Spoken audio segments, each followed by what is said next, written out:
अगला सवाल प्रभु ने पूछा है। नमस्कारम सतगुरु, कल आपने देवी देवताओं को साधन बताया। जब मैं किसी साधन का इस्तेमाल करता हूँ तब वे मेरी किसी इंद्रिय की क्षमता बढ़ाते हैं। मैं 5 इंद्रियों से परे किसी चीज का बोध नहीं पा सकता, तो मैं किसी देवता जैसे साधन का उपयोग कैसे करूं जो शायद उस आयाम के मेरे अनुभव को ऊंचा उठाते हैं जिसका मैं इस समय बोध ही नहीं कर सकता। नहीं, पहले मौजूदा बोध को ऊंचा उठाइए, चश्मा पहनिए, आपको बेहतर दिखाई देगा। हाँ, अगर आप बस एक छोटा सा अदृश्य कॉन्टैक्ट लेंस पहनते हैं तो अचानक दुनिया साफ दिखने लगती है। बस यही करना है। किसी देवी देवता से इस दृष्टिकोण के साथ मत जुड़िए कि मैं ये पाना चाहता हूं या वो पाना चाहता हूं। कुछ लोग ऐसा करते हैं, पर यह तरीका ठीक नहीं है। सरल तरीका यह है, अगर देवता अच्छे से प्राण प्रतिष्ठित किए गए हैं, अच्छे तरीके का मतलब यह है कि हर देवता आम तौर पर खास उद्देश्य के लिए प्रतिष्ठित किया गया है। हमारे पास ध्यान लिंगा है, वे ध्यान के लिए हैं। वहां रोइए मत, वहां ये मत कहिए ध्यान लिंगा मेरी आर्थिक स्थिति अच्छी नहीं है प्लीज। वे बस ऐसे बैठे रहेंगे क्योंकि वे आर्थिक स्थिति नहीं समझते, उन्हें फर्क नहीं पड़ता क्योंकि वे खाते नहीं, वे कुछ नहीं करते, उनके लिए आर्थिक स्थिति का कोई मतलब नहीं। फिर आप देवी के पास जाते हैं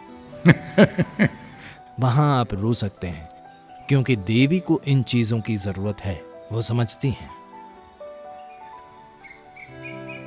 Like this, different things are made for different purposes. अलग अलग चीजें अलग अलग काम के लिए बनाई गई हैं। आजकल की संस्कृति में शायद सब कुछ खिचड़ी बन चुका है। लोग सोचते हैं कि मंदिर मंदिर होता है, ऐसा नहीं है। मैं कुछ ऐसे मंदिरों के बारे में कुछ समझाने की कोशिश करता रहा हूँ जिन्हें लेकर विवाद है। यहाँ पर कुछ पुरुष विरोध कर रहे हैं कि हम देवी भैरागिनी क्यों नहीं बन सकते। सिर्फ स्त्रियां ही मंदिर की देखरेख क्यों कर रही हैं? सिर्फ उन्हें ही ये सौभाग्य क्यों मिला है?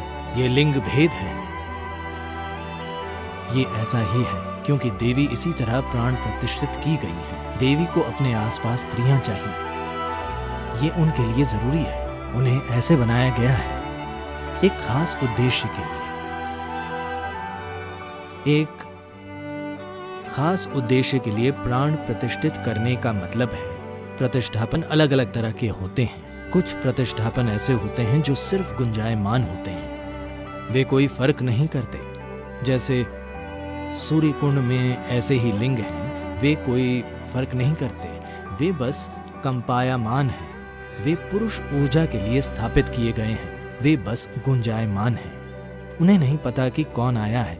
अगर आप एक भैंस को भी कुंड में डाल दें तो उन्हें पता नहीं चलेगा। वे वही चीज करेंगे क्योंकि वे प्रकाश की तरह हैं।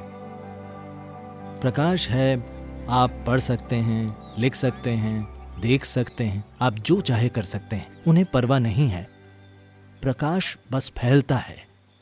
तो उनकी प्राण प्रतिष्ठा ऐसी है कि उन्हें कोई फर्क या उनमें विवेक नहीं है।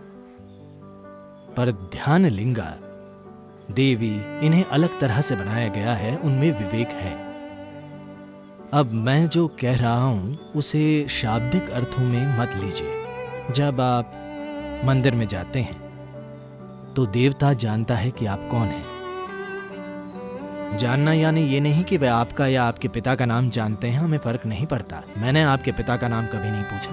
जब मैं अपनी पत्नी से शादी करने वाला था तब मैंने उससे ये नहीं पूछा तुम्हारे पिता का नाम क्या है। मेरे पिता अचंभित हुए थे कि उसके पिता का नाम जाने बिना तुम उससे शादी कर रहे हो। मैंने कहा मैं बस उस लड़की से शादी कर रहा हूं।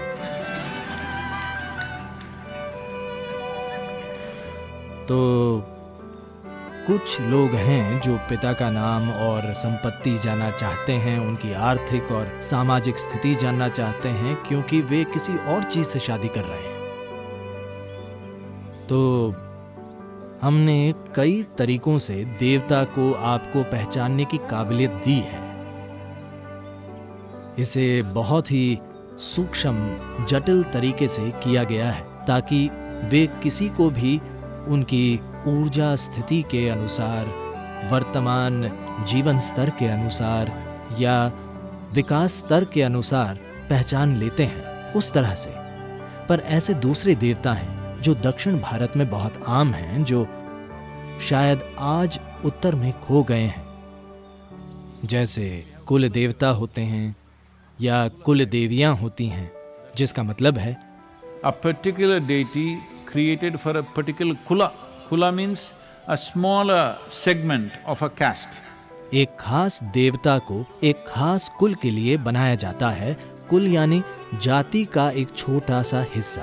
उस कुल के वंश का नक्शा लेकर उस देवता को सिर्फ उसी वंश की मदद करने के लिए प्राण प्रतिष्ठित किया जाता है।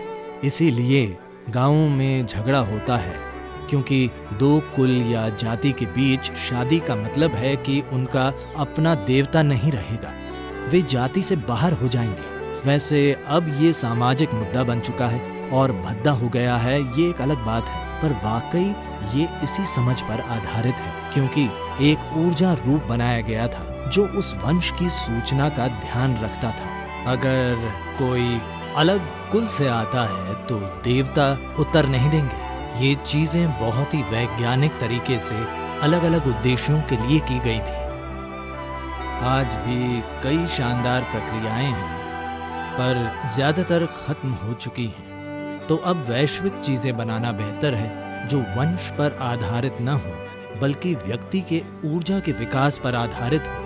हम यही कर रहे हैं, इसलिए ये नए मंदिर हैं जो आपको वंश से नहीं पहचानेंगे, आपको कुल से नहीं पहचानेंगे, बल्कि आपकी मौजूदा स्थिति से पहचानेंगे। तो दोनों ही चीजें प्राचीन काल से होती आ रही हैं, पर ज्यादातर मंदिरों को वंश के लिए बनाया गया था, क्योंकि लोग उसी में पैसा लगाते थे। वे अपने शहर में अपने कुल के लिए एक खास मंदिर चाहते थे ताकि उनका कल्याण हो। कुछ को सभी की भलाई के लिए बनाया गया था, इसलिए उनके नाम अलग अलग होते थे। इसे ऐसे समझते हैं, मान लीजिए यहाँ एक मरियम्मन का मंदिर है, एक खास कुल के लिए उसका एक उपनाम होगा।